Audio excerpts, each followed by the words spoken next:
If you're a diabetic or want to know about diabetes, the two words insulin sensitivity and resistance must be well understood to know for understanding and control diabetes.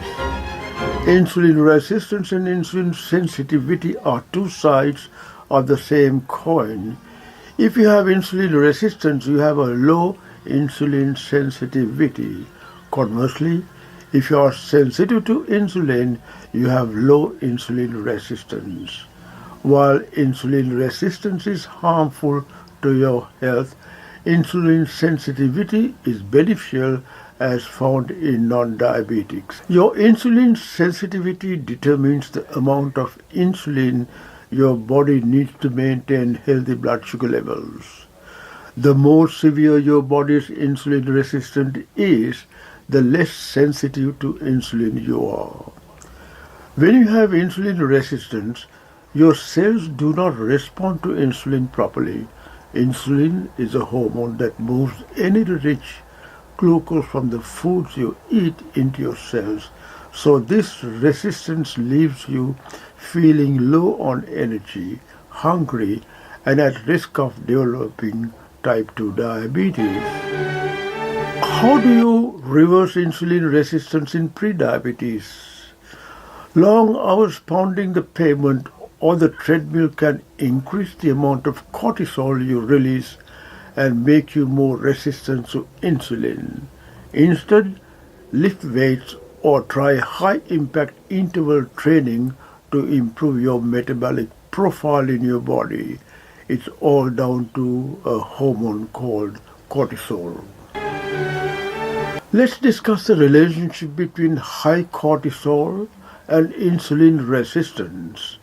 Cortisol is a steroid hormone that is produced by the adrenal glands, which sits on top of each kidney. It is released when the body is subject to stress or danger.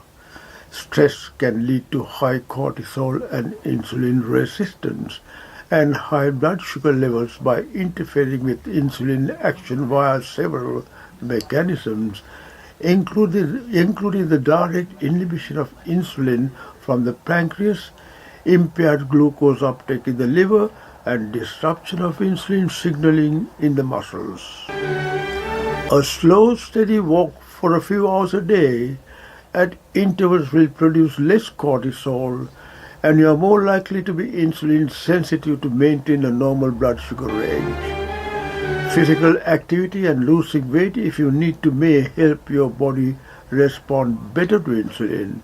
Taking small steps such as eating healthier foods and moving more to lose weight can help reverse insulin resistance and prevent or delay type 2 diabetes in people with prediabetes.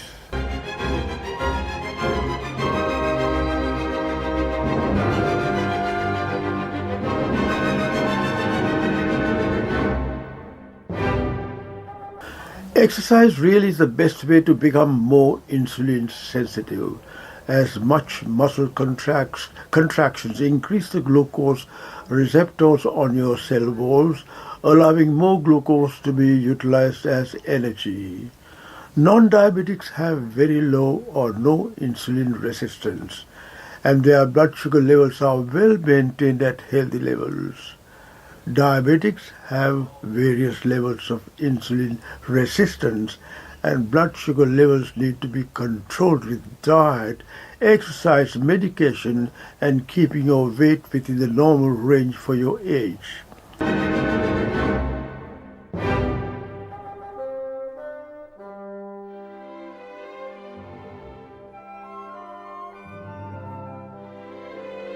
In a normal non-diabetic person, the pancreas well controls the requirements of insulin to control your blood sugar level. As soon as dietary carbs are digested and absorbed as glucose or fructose from fruits in the gut, the blood sugar tends to rise from the fasting 5.5 millimoles per liter within the first hour over 8 millimoles per liter by signaling the pancreas to produce more insulin. The pancreas starts working by producing insulin into the bloodstream to courier the blood sugar to the liver and muscles and stores sites like fat cells, bringing down the blood sugar level within 2 to 3 hours. In a person having diabetes, this normal mechanism may not work due to the resistance of the insulin secreted by the pancreas, thereby seeming to keep the blood sugar raised without dropping. Insulin resistance is a precursor to type 2 diabetes. This is due to insulin resistance when normal concentration of insulin produces a less than normal biological response. In insulin resistance, there is a buildup of glucose in your blood, and the pancreas tries to cope by producing more insulin. People with insulin resistance are often producing too much insulin than healthy people. People having insulin resistance cannot handle common levels of carbohydrates in their diet. They need to oversecrete insulin in response to eating carbs, and they are less likely to feel satisfied after a meal, therefore tend to overeat. That means carbohydrates needs to be restricted in the diet to reduce insulin resistance that increases your dietary blood sugar. As a consequence, people with insulin resistance tend to eat more food and put on weight. Therefore, losing weight is important to make your insulin more sensitive. Typically, the leaner and more active a person, the more sensitive their cells are to insulin, known as insulin sensitivity. This means they need less insulin to move glucose out of their bloodstream. This is one reason why fit people tolerate carbs better than sedentary folks. They usually even benefit from more carbs to aid performance and recovery. People who are obese, particularly those with higher amounts of visceral fat, the deep abdominal fat that surrounds several vital organs, are more likely to be insulin resistant. Losing weight, excess body fat in such people often resolves insulin resistance. How can you become insulin sensitive when you have an insulin resistant problem? Exercise really is the best way to become insulin sensitive, as muscle contractions increase the glucose receptors on your cell walls, allowing more sugar to be utilized as energy instead of it just ending up going into storage as fat. Eat a plant-based high-protein diet, exercise daily, and you can make your insulin-resistant situation into a more insulin-sensitive situation. Then you may be able to get rid of your anti-diabetic drugs. In conclusion, if you have diabetes, you have an insulin-resistant problem. By eating a sensible low-carb diet with daily exercise and losing weight, you can revert your insulin resistance to an insulin-sensitive situation.